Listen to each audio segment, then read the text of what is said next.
Okay. 3, 2, 1, action. Live. Wagwan, ladies and gentlemen, my name is Mudhoni Rungo, and welcome to another edition of the Pulse Select 254. And it's been a minute. But we have a guest with us. This guy is a familiar face. He's been in the industry for more than 10 years. Like, without further ado, ladies and gentlemen, give a round of applause for Charisma.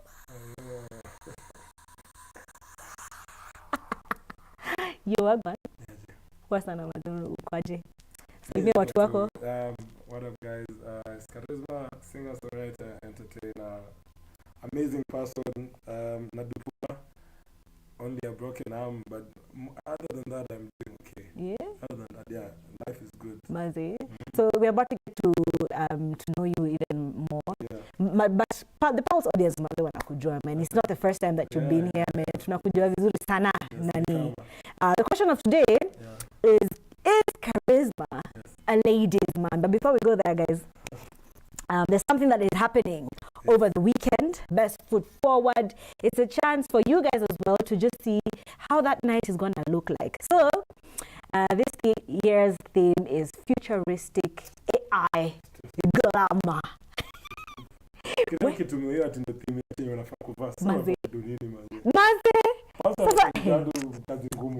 Yeah, but we can't wait to see how guys dress up.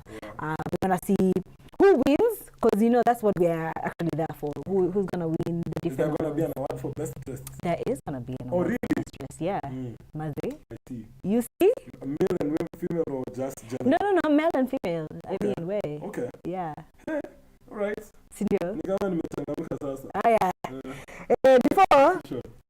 Before tuendelee na hayo story, man, over the weekend, we attended Blankets and Wine. Such a vibe. Oh my God, you were on stage. Hiyo form ilikuwaje? Ilishika manze. Mimi ndio aseme ni perform daily.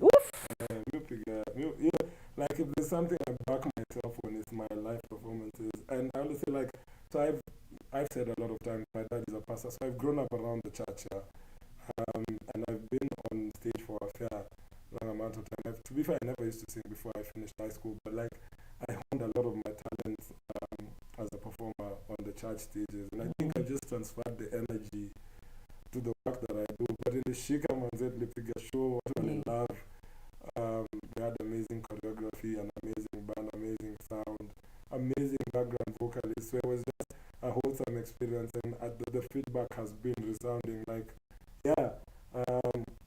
if you haven't yet, your time is now. Yeah. The time is now. Baze, I was in the audience when you were performing, and it was crazy from the beginning till the end. Lakini kulikuwa na mahali ambapo ulitokea na Bryce Sidiria kwa wale ambao ile kizungu. Umekuja nazo kwanza. Leo sijakaa na Masidiria manze, leo kwa off day. Yeah. Maana hope ndapata zingine. Bado unazika wapi? Ziko kwa ukuta. Ziko na ukuta limeandikwa Charisma. Yeah. Okay. It's so like the Charisma Charisma. Damn, okay. Yeah. Interesting. Tuko kwa hiyo era ya kuziweka tu how many we can amass before a certain time, and then we're just seeing what it's like. But it's interesting, I came on stage, so of course I have a broken arm, and I had, of course, guys with broken arms have slings. I'm not wearing a sling now because I hate it. Yeah. Unaka weak, unaka vulnerable, man. Unaka wawa, tutafuta maji. For real, kila mtu akona akiwoi. So nilitengeneza sling na I had an idea of a brass sling, and I put that one my stylist, and they did it, and I think it was amazing. Yeah, no, it was incredible. Everyone was just like, this is... Makes sense, man, like poetic justice in some way. And it was the brass that people had thrown. A Charisma live. Given me, even at events. Manzini and that walk at on my day when I told them black one. There's like in the bamba. Najisikuwa na mkono hata sizi beba, so unazifunga tu kwa shingo. Sasa umesema audience, si audience wanapopea hizi bras. Ni ladies. So are you, so answer the question. Answer the question. Are you a ladies man? I think I'm just a man. Okay. Yeah. You know why I would say that the ladies might like. Okay. Yeah. So are you single? Yeah. Yeah? Yeah. Mad. I'm quite single. I feel like if you got into a relationship, you lose a lot of audience. A lot of your audience. Yeah, maji. Let me tell you. Wewe laya, sisi wote Ni malaya. maze. Yeah. So the thing is, I feel like a lot of things. That imaginative part of it is important. So even if I got in a relationship, hata kama mtu aniona mtu unastay wa mbele. Kwa tu. Oi, gosh. Wale inakuwa. Sasa si anataka pesa, si anataka mafans endelee kuja. Okay. Okay. Unadhani ama demo anapenda watu wamesota. Fanyeni. Cheki maze, speaking of Walkertown, I'd like us to just speak about performing on stage, man, and how, as an artist, what you require to be able to perform on stage effortlessly. Ama si effortlessly, yani equal to smooth, yani. What do you think Walkertown did that they could have done better? I don't want to talk about Walkertown. Yeah. But what artists need, so every artist or let me say every artist what they are so has a tech rider. You know, kama unaheshimu watu yako na unaheshimu chenye unadu, una tech rider. So my tech rider, for example, has all the instruments that I need. You know, so if it's a drums, they give the specifications of what the drums are meant to be, the brand that you're comfortable using, so that usinilete brand fulani tu ya crusade tucheza na mitungi on stage. I get the bass amp, what I want to use, the guitar amp, and then once you send the tech rider, of course you have sound check. For most artists, we want to sound check a day before the event. Correct. So that if there's anything to be sorted out, we sort it out then, so that event day is smooth. Artists also have hospitality riders, which now entail like your drinks, your food. Muliona video ya Nyashinski aliwapaka na gym backstage, na crips na skittles. So that's the hospitality rider. And different artists have different hospitality riders depending on the level they're at. For example, like when you're on a Nyashinski level in like the Kenyan industry, you're able to ask more than most people because of your value. So you create your value also. He might have a bigger tech rider than other people because and maybe for a lot of live acts, there's more technical stuff that you need. So you'll find like maybe the technical rider I'm saying when you're do playback in a band is significantly different. So even booking a band performer is more expensive because you need more money to book those things. Correct. So those are the things you need. And sometimes events fail because they just fail not satisfying the tech riders and not doing sound checks on time, or rushed sound checks so that things are not that proper in order. And sometimes just planning, even for contingency planning, kitu kama mvua, kujua mvua inawezanyesha, how do we figure out this thing? Do we cover the stage further than just where the stage is so that magic is in gear? Yeah. Do we get a dome tent for the people because potentially it could rain, and then now what time inanyesha na event imechapa? So kuna factors mingi, but for an artist I think you need a proper when people satisfy your tech rider, your hospitality rider, that's it. Na hiyo ndo gripe moja na kuanga nayo na of Kenyan event organizers, like you send your riders and they never satisfy them. And I think a lot of it's just best practice. What Nimelan industry Majuna, the top in this country, is when your rider is not satisfied, it means there's been a breach in your contract. So it's very okay for you to say you're not performing. Yeah. Juu acha nikwambie msanii ukienda stage na sound mbaya, hakuna msanii atajua hiyo sound ni mbaya. Itakuwa msanii uliperform vibaya. So it's just standard. So you'll see artists not performing at shows sometimes and saying I'm not doing the gig because maybe those things were not satisfied to their requests or demands. I don't know about Walkertown. I was not backstage. I was just a fan. I mean, they're fan. I want to do drinks as you said. Yeah,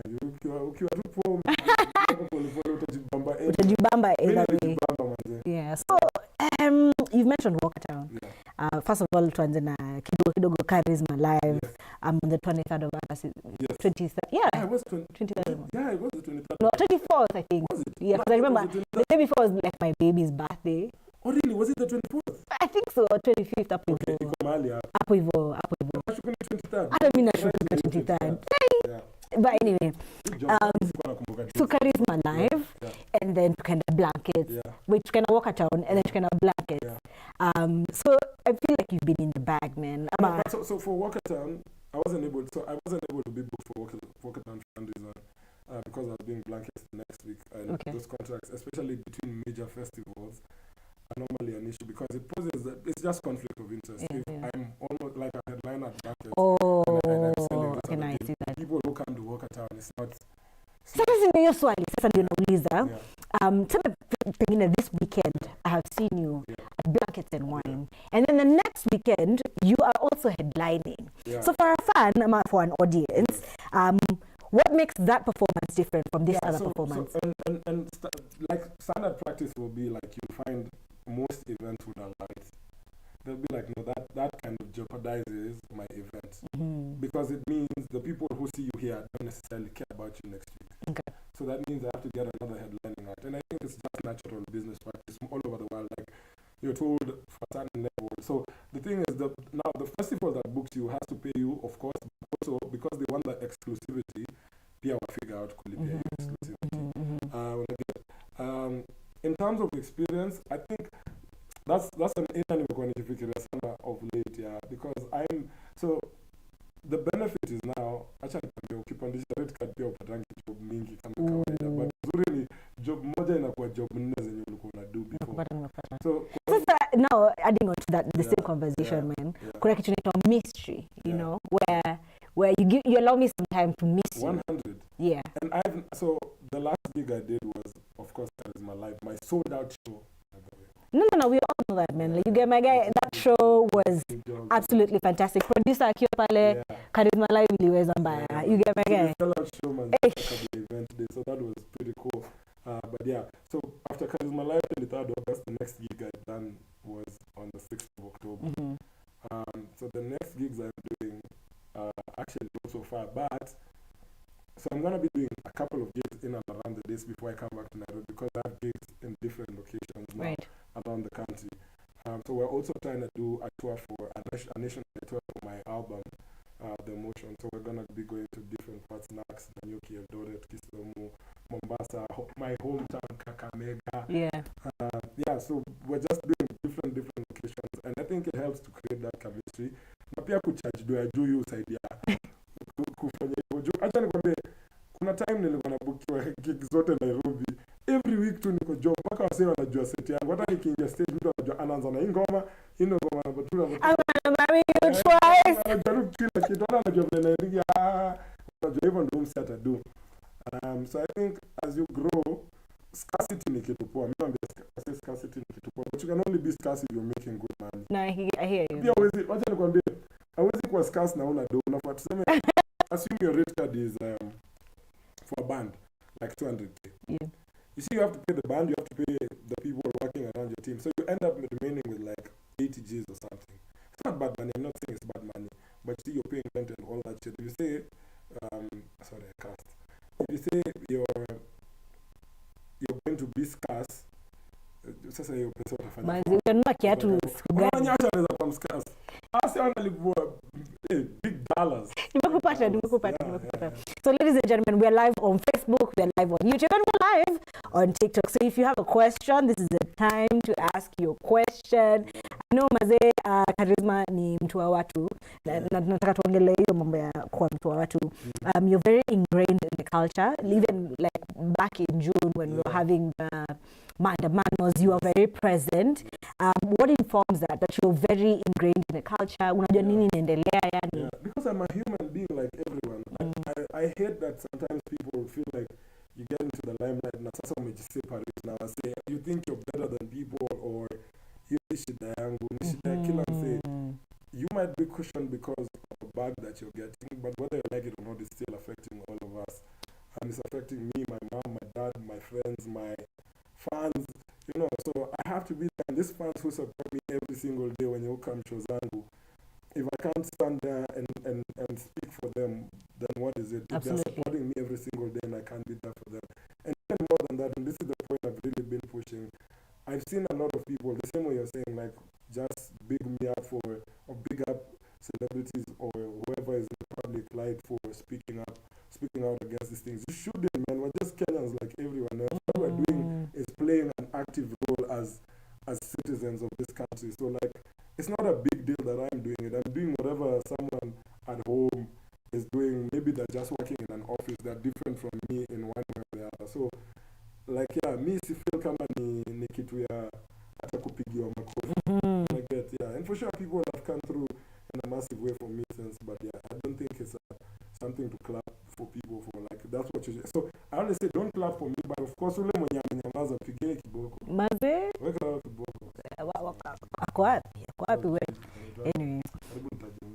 usimtaje mazi, usimtaje. Unajua Pulse, we love everybody. We love you. I can't believe I just said that. Man. Anyway. I don't love you. So ili hapo man. Sana President Will. Tusiongea, ukifika huko tutachoka sisi wote mazi. So 2021, 2022, 2023, 2024, which has been your best year so far? Wow. Yeah.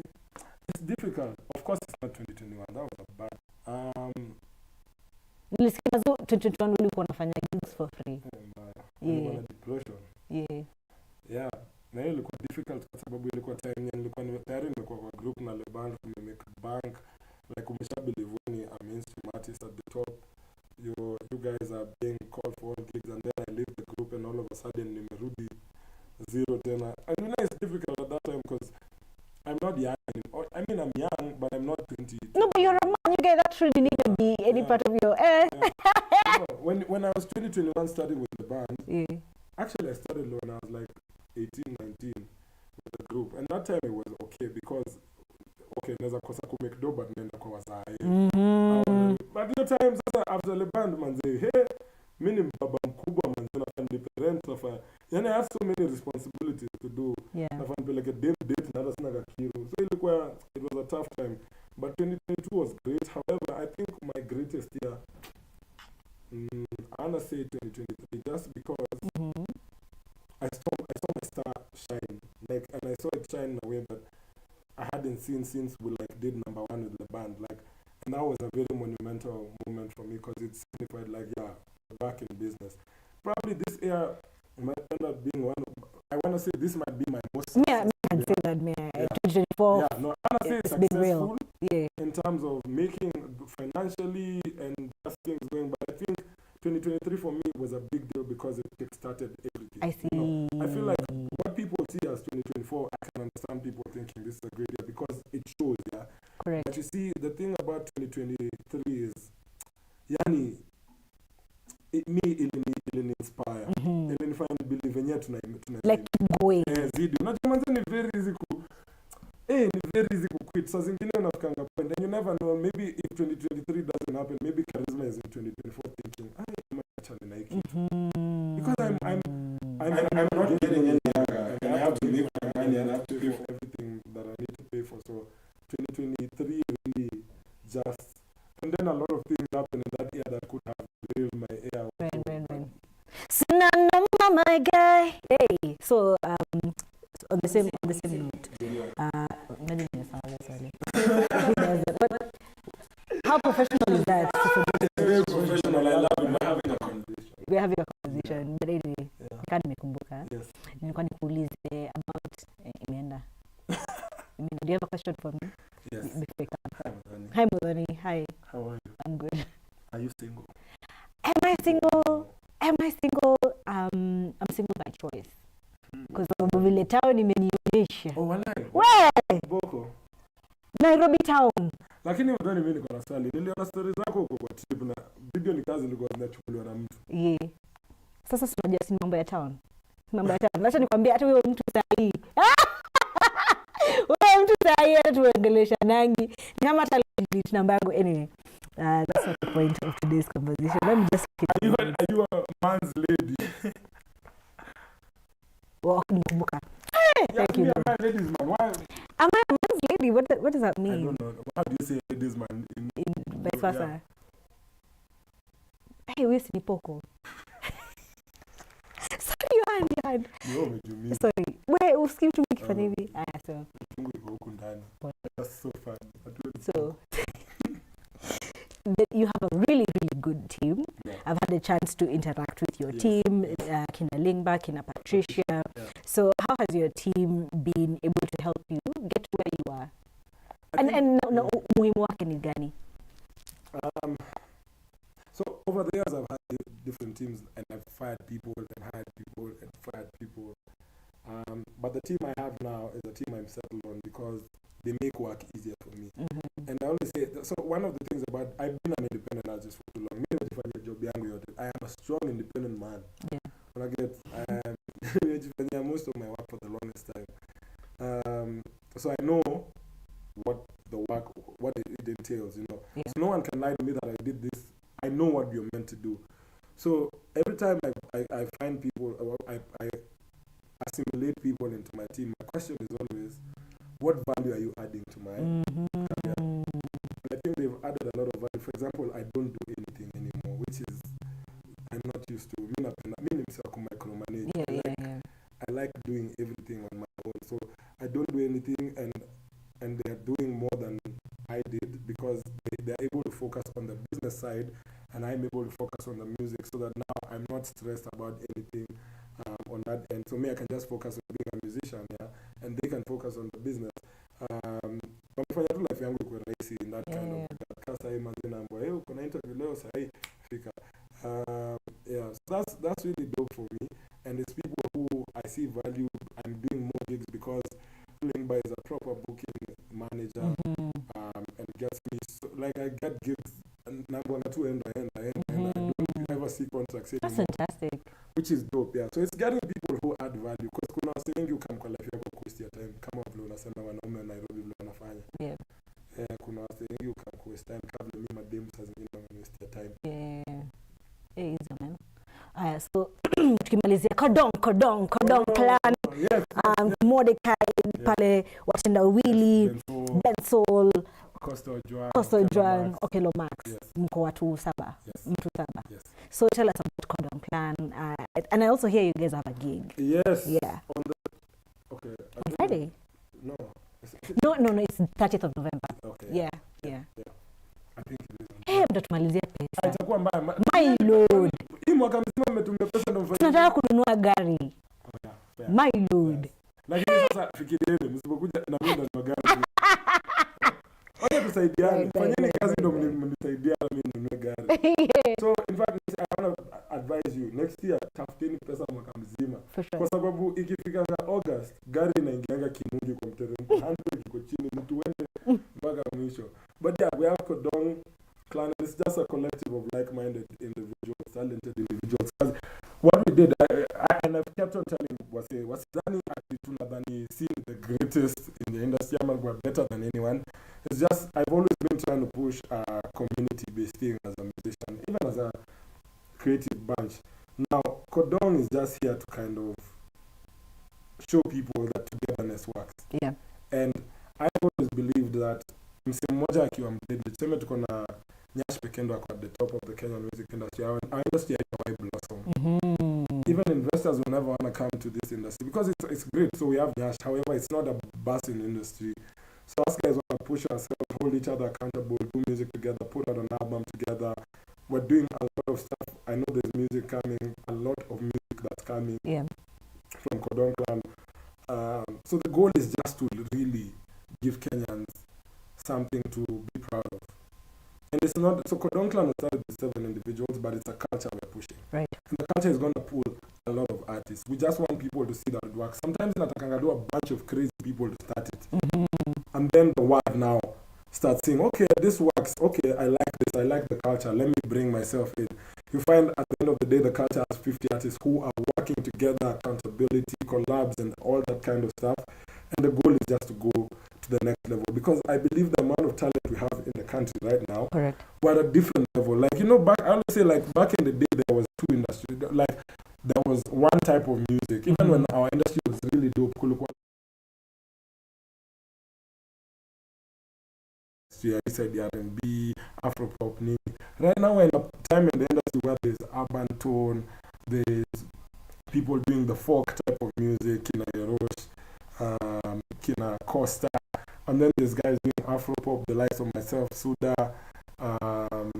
Watandawili, and all of those industries are moving, So the music is so different. There's R&B, the likes of Karun, Zinia, Manasseh, there's so much happening in the industry, and everyone is getting filled, and it's so great to see a vibrant, dynamic industry. Yeah. So it's just trying to take it to the next level, and so we're doing, I don't know if it's been announced, but anyway, see that. Maybe 30th, that's I know the gig, but yeah, an album is coming also.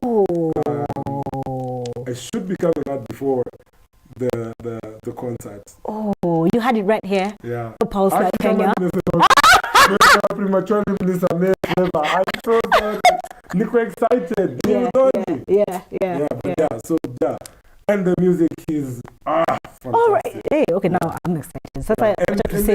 even the collective, so even as a collective, if you can see, so we pushed each other a lot. So when Soul released an album, Costa released an album, I released an album. But Tender Wheel's album is coming, and then so as a collective, that means we've put out 5 albums already, and we started this thing probably like 3-4 months ago. So you see, no, unajua ukiwa kwa hiyo collective unaweza imagine when you're Kello, when you Dex, when nani unangana sema sasa ndio album hata mimi lazima so ndio album ya Kello next year for sure na come ya Dex na come as in ni kusukumana tu na mtana muziki mpaka mchoke tutatolea ma album for sure. No, I love to see it, love to hear it. Over here, me, I always say collaboration is absolutely amazing. Key, man. Very, very, very important. And I don't even talk to the artists out there, man. I think you like how to quote him as say do, man. Tuongelesha nini. We stand to benefit by working together. I'm sure there's ways we can sit down and amicably agree on what the lines are. So what entails breaching my copyright and what doesn't. Because I've always really pushed for content creators to push Kenyan music. For sure. I'm one of the biggest ambassadors of it. In fact, to be honest, kitu moja nye mesukuma Kenyan music over the past 2-3 years ni content creators. For sure, content creators. TikTok is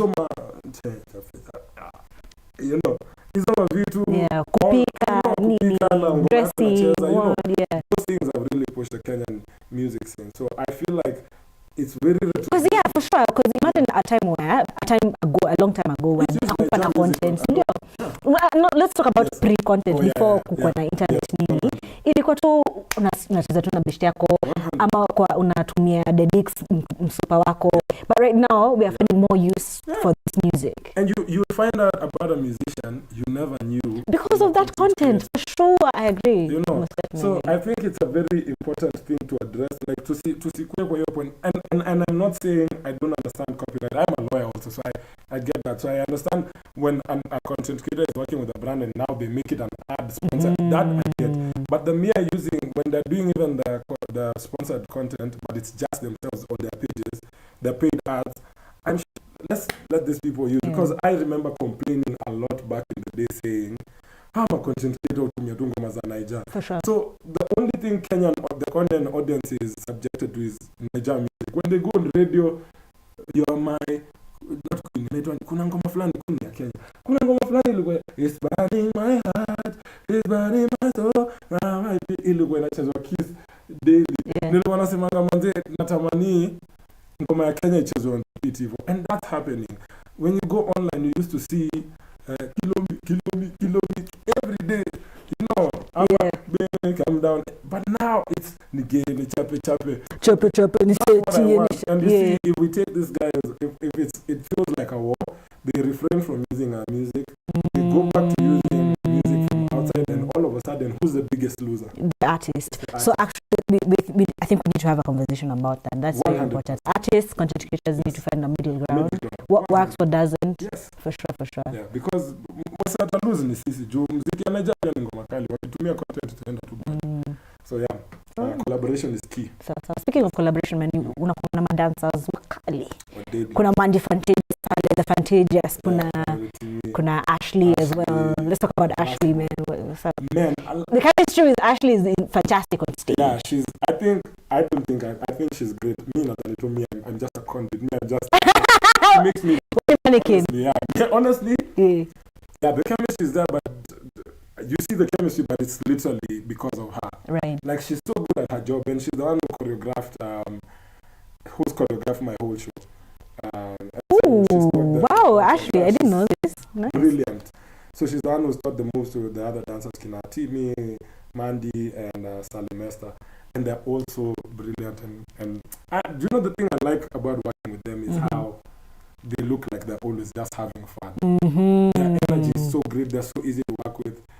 But yeah, Ashley is pretty amazing. All of them are really amazing. Like one of them, Manzatu unaweza kudance. We. Really deadly. We. Sikuwa either nindafika hiyo point like but every day I strive to sounds deadly. How often do you practice? To be honest, not as much, but dance. No. Like, how often do you, like, when I said practice? How often? Oh, okay. So now I'm not able to do it as much as we did before, because to be honest, manze kazi imekuwa mob. So kuna job mingi, so sina time mingi ya kutizi hivyo. So we practice a lot with shows and whatever. But back in the day, I do like every week, every month, and then every week, 2 times a week. Yeah. So ni vitu tu imeendelea kuchange na the times. Yeah. Right, so up now kuna comments that kusome. So Monday Tall is saying your smart work and efforts always pay off. I made so much profit from A. Yeah. Nonetheless, Wachana na hiyo. Unasema from Tuendelee. Rachel Joroge anasema I'm his biggest fan. Thank you for sharing your talent with us, Charisma. Thank you, man. All right, sasa mimi nataka kujua huyo mwenye wachana na huyo. Mimi nishtua. But TikTok kuna only fans. TikTok kuna comments? Only fans. Let me just check TikTok. Wachana na huyo MC.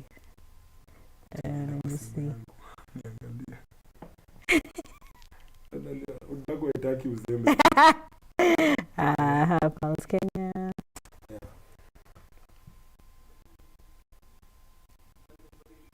Oops. Sasa so we unataka akisicheke.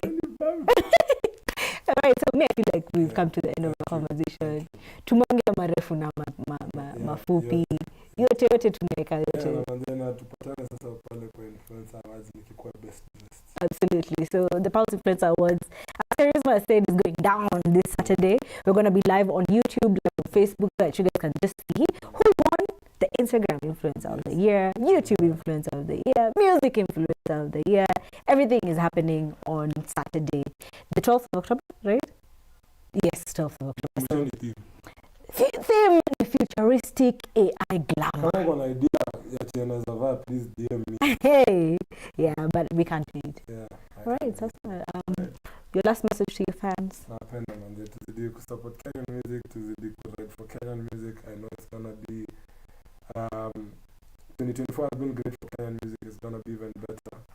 2025 will be ridiculously better. So tuzidi manze. Tuzidi. Kesho kuna gig. Niona gig hii wiki yote imebaki. Wewe.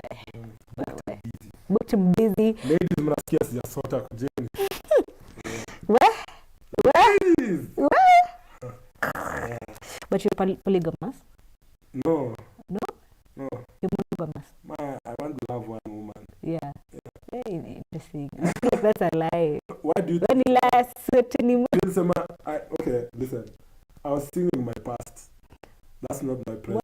What? Present Fidel is different. I'm different. Right. I'm different, honey. Okay. Better respect me. Okay, I hear you. Wewe kumalizia soko. Wewe, mimi nauliza tu maswali. That's my job here, please. Nauliza ma question because kuna madem fulani hawezi uliza hizo maswali. Swali gani hiyo? Si ndio hiyo swali kama kama single. Sasa nimewajibu umewajibu at least wako na nini? Potential, wako na like opportunity. So ladies, there you have it. Ladies, there you have it. Kuna opportunity. Charisma is single, ready to mingle, very monogamous as well. Guys, unacheka.